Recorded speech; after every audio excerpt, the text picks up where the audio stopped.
আমার কোনো ভয় নাই বাবা জীবনে, আমি কখনো ভয় পাই না। লালার সাথে আমার সম্পর্ক ছিল, একটা রিলেশন ছিল, গুড একটা রিলেশন ছিল, ভালোবাসার সম্পর্ক ছিল, যেটা এখন নাই।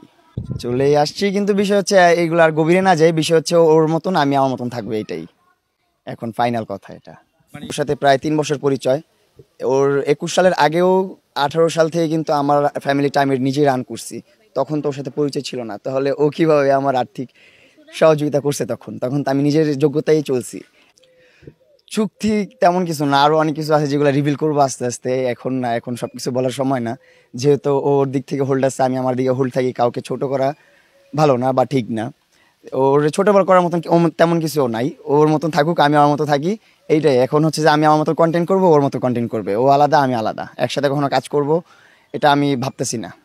না, এটা হচ্ছে একদমই ফেক, বা এইগুলোর কারণে, এইগুলার মতো আর কিছু কথাবার্তা আছে যেগুলোর কারণে ওর সাথে আমার কথা কাটাকাটি হয়েছে, ঝগড়া হয়েছে, এই সমস্ত কথা কারণেই।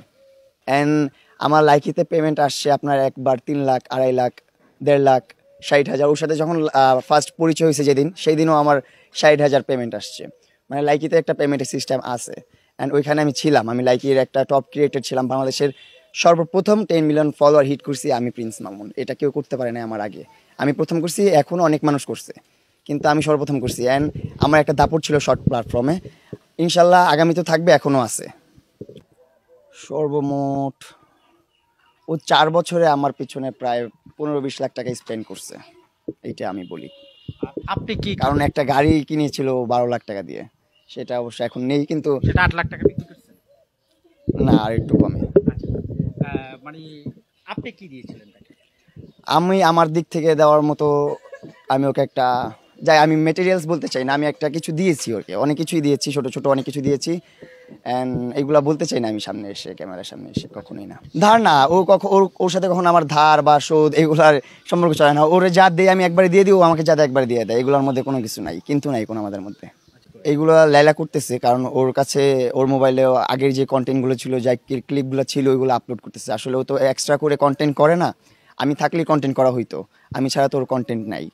ও সোশ্যাল মিডিয়াতে আনা হয়েছে, আমি আমার ধারা আসছে সোশ্যাল মিডিয়াতে, ও বলে এটা। অ্যান্ড আমিও জানি, আপনারাও জানেন, ও সোশ্যাল মিডিয়ায়, ওকে সোশ্যাল মিডিয়াতে ঢুকাইছি আমি, অ্যান্ড সব কিছু শিখাইছি আমি, দেখাইছি আমি। ও এখনও ভালোভাবে কন্টেন্ট করতে পারে না, এডিট করতে পারে না, মোটামুটি যা করে ভালো করে, আরও বেটার করবে ইনশাল্লাহ সামনে। লেলার সহযোগিতা অবশ্যই কিছুটা ছিল, কিন্তু ওইরকমভাবে না। যেমন আমার এই V3টা কেনার সময় ও আমাকে কিছুটা দিছে, অ্যান্ড আমি কিছুটা ভরছি। অ্যান্ড এটা আমি নিজে একান্তভাবে কিনা, এটা একান্তভাবে কিনা, অ্যান্ড পুরো বাড়িটা আমার একান্তভাবে করা। কিন্তু মাঝে মধ্যে হচ্ছে, একটা সময় হচ্ছে যে আপনারা জানেন, যেহেতু আমি সোশ্যাল মিডিয়াতে ডিপেন্ডেড, তো মাঝে মধ্যে স্যালারি আটকায় যেত, একটা রেমিটেন্স আটকায় যায় মাঝে মধ্যে, যেহেতু এটা ডলার হোল্ড হয়ে যায় মাঝে মধ্যে। যখন হোল্ড হয়ে যায় তখন আমার মিস্ত্রিরা তো, ওরা তো আমার এখানে কাজ করে যখন, তো আমার টাকা নিয়ে তো ওদের সংসারটা চলতেছে তখন, রাইট নাও। তখন ওরা তো 6 মাস 1 বছর একটা চুক্তিবদ্ধ থাকে, আমাদের টাকা নিয়ে ওদের ফ্যামিলিটা রান করে।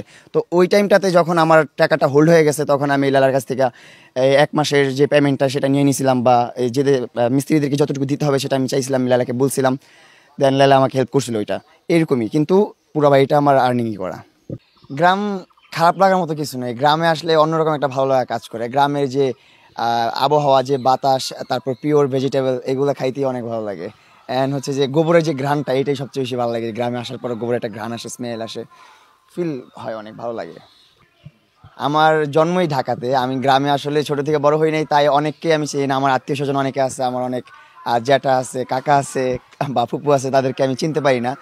আমার কাছে গ্রাম আর ঢাকার মধ্যে অনেক বড় পার্থক্য এইটাই, যে ঢাকার মধ্যে অনেক জ্যামজট অ্যান্ড অনেক পলিউশন থাকে, আর গ্রাম অঞ্চলে এগুলো নাই। গ্রামে একদম প্রাকৃতিক বাতাস পাচ্ছেন, প্রাকৃতিক একটা ওয়েদার পাচ্ছেন, অনেক ভালোভাবে মানে নিঃশ্বাস নিতে পারছেন, ভালো লাগতেছে। আর ঢাকা শহরে নিঃশ্বাস নিতেই অনেক কষ্ট হয়, এত জ্যামজট অ্যান্ড এত ধুলাবালি। কিছু কিছু প্লেস আবার ভালো আছে, শান্তিপূর্ণ, যেগুলো আবাসিক এলাকা ওইগুলা। আর এমনি তো পাবলিক যে এরিয়াগুলো, ওইগুলো তো অনেক একটু কষ্ট হয়ে যায়, এটাই পার্থক্য আর কি। তুমকো না, এখন হচ্ছে যে টেম্পারেচার চলতেছে বাংলাদেশে, অনেক খারাপ অবস্থা চলতেছে, সবারই এখন অনেক খারাপ অবস্থা। আমি তো রুম থেকে বেরিয়ে হই নাই, যে আপনাদের কারণে মাত্র বের হলাম রুম থেকে। আল্লাহর রহমতে ওইরকম কোনো কাজ করি না যেটা নিয়ে বিতর্কে, মানে ওরকম বিতর্কে পড়বো অথবা ওরকম ঘামাবো, আতঙ্কে থাকবো, এরকম কিছু হয় নাই জীবনে। দিন টাকা পয়সা কিছু না, এমনি কিছু কথাবার্তা ভালো লাগে নাই আমার, কিছু ওর কাছে ভালো লাগে নাই, ওর কিছু আমার কাছে ভালো লাগে নাই। সো ওইগুলো নিয়ে ওর মতন আমি আমার মতন। আমি বলছি তুমি তোমার মতন লাইফ লিড করো, আমি আমার মতো লাইফ লিড করি, ও সেম বলছে। সো এইটাই, আর কিছু না। ওর মতো থাকুক, আমি আমার মতো থাকি। আমি চেষ্টা করবো আমার মতো কন্টেন্ট করে আপনাদেরকে বিনোদন দেওয়ার জন্য, আমি চেষ্টা করবো যতটুকু সম্ভব আমার দ্বারা ততটুকু বিনোদন আপনাদেরকে দিব। আমার আমার একান্ত বা আমার সাথে আরও কোয়ার্টিস্ট থাকতে পারে, ফ্রেন্ড সার্কেল আছে, বান্ধবীরা আছে, তাদেরকে নিয়েও করতে পারে, কোনো সমস্যা নেই। আর ও ওর মতন ভ্লগ করতে পারে, ওর মতন লাইভ করতে পারে, ওরটাও দেখবেন, সমস্যা নেই। না, ও আমার সাথে পরিচয় হওয়ার আগে সোশ্যাল মিডিয়াতে ছিল না। ও নিজেও অনেকবার বলছে আপনাদের ইন্টারভিউতে যে সোশ্যাল মিডিয়ার কোনো কিছু বুঝে না অ্যান্ড জানে না, এখানে ওর কিছুই নাই। আর এটা না থাকলে ওর কিছু যায় আসবে না। যেমন আমি অনেকটা ডিপেন্ডেন্ট এই সোশ্যাল মিডিয়ার উপর। যেমন এই সোশ্যাল মিডিয়ার আর্নিং দিয়ে আমার ফুল ফ্যামিলিটা আমি রান করি। এই যে পিছনে যে বাড়িটা দেখতেছেন, এই পুরো বাড়িটা আমার সোশ্যাল মিডিয়ার আর্নিং দিয়ে করছি। অনেক কষ্টের টাকায় করা এই বাড়িটা, অ্যান্ড পিছনে যে গাড়িগুলো দেখতেছেন এগুলো সব আমার কষ্টের টাকায় করা, এই সোশ্যাল মিডিয়ার টাকায় করা। আর লেলার মনে করেন ছোটোবেলা থেকে ওর ফ্যামিলি ব্যাকগ্রাউন্ড অনেক ভালো, অ্যান্ড ওরা অন্যরকমভাবে লাইফ লিড করছে, ওরা অন্যরকমভাবে বড় হয়েছে। ওর সোশ্যাল মিডিয়ার উপর কখনো ডিপেন্ডেন্ট না। ও যেভাবে সোশ্যাল মিডিয়া থাকলেও চলতে পারে, না থাকলেও চলতে পারবে, কিন্তু আমার চলতে হবে সোশ্যাল মিডিয়া দিয়েই আপাতত। মা বাবার জন্য করছি, আমার জন্য করি না। আমার জন্য করলে ঢাকাতেই করতাম। এটা হচ্ছে আমার বাপদাদার ভিটামাটি। আর আমার আমার বংশ হচ্ছে মাল বংশ। আমার বাপদাদা সবই মাল, আমিও মাল, অ্যান্ড এটা হচ্ছে আমার বাড়ি। প্রিন্স মামুন মাল। হ্যাঁ, প্রিন্স মামুন মাল, প্রিন্সটা পালাইয়া দিই আমরা। আব্দুল আল মামুন মাল। আমাদের মাল বংশের এই এলাকায় সব কিছুই আছে আল্লাহর রহমতে, এমন কোনো কিছুর কমতি নাই। আমার বাপ দাদারা আছে, যারা আমার চাচারা আছে, জেঠারা আছে, তাদের কথা অনেক কিছুই চলে, এই জায়গায় অনেক কিছুই হয়। আচ্ছা, কি কি পেয়েছি পাওয়ার মধ্যে, আমার সবচেয়ে বিগেস্ট ও বলছিল একটা জাগো এফএম এর ইন্টারভিউতে যে ও সবচেয়ে বড় গিফট করছিল আমাকে একটা প্রাইভেট কার। ওইটাই ওর সাথে প্রথম মানে আমার জীবনের প্রথম বার্থডেতে ওর সাথে সেলিব্রেট করছিলাম, অ্যান্ড ওইটাই ছিল আমার বার্থডে গিফট। মাজদা RX-8, যারা আপনারা দেখছেন, অনেকেই দেখছেন। তো ওই গাড়িটা বিক্রি করে দিছি আমরা, কারণ ওইটার মেনটেনেন্স অনেক ঝামেলা, অ্যান্ড ওইটার পালতে হয়, অনেক কষ্ট করতে হয়। তাই ওইটা বিক্রি করে দিছি, ওইটা রাখি নাই, ওইটা চালাই না। আর আর কি, আর এমনি অনেক টুকটাক অনেক কিছুই আছে, ছোট ছোট গ্যাজেট, তারপর অনেক বড় বড় গ্যাজেট, এইগুলাই গ্যাজেট অনেক কিছু আছে, গেমিং। গাড়িটা বিক্রি করে দিয়েছি অনেক কম দামে। এটা তো এখন বলা যাবে না, আসলে যার কাছে বিক্রি করছে উনি তো এখন বিজনেস করবে ওইটা নিয়ে, তো ওই দামটা তো বলা যাবে না এখন। হ্যাঁ, ওইটা তো আমাকেই দিয়ে দিয়েছে গাড়িটা, কিন্তু আমরা হচ্ছে মেনটেন করতে পারতেছি না গাড়িটাকে, এই জন্য আমরা বিক্রি করে দিছি। এটা কতদিন আগে বিক্রি করছেন? বেশি দিন না, আমরা অনেক দিন হয়েছে, মোটামুটি 3 মাস সামথিং, এরকম কিছু খেয়াল নেই। না, অনেক আগেই বিক্রি করছি আমরা, এটা অনেক আগে বিক্রি করে ফেলছি। ওর সাথে ঝগড়া হওয়ার অনেক আগে বিক্রি করছি। ঝগড়া হয়েছে তো ওর সাথে, মানে কাটাকাটি হয়ে গেছে সবকিছু, ওর সাথে কাটি আরই শেষ, ওর সাথে আর চলবো না আমি। আর এই ভাঙানোর কোনো সম্ভাবনা আছে?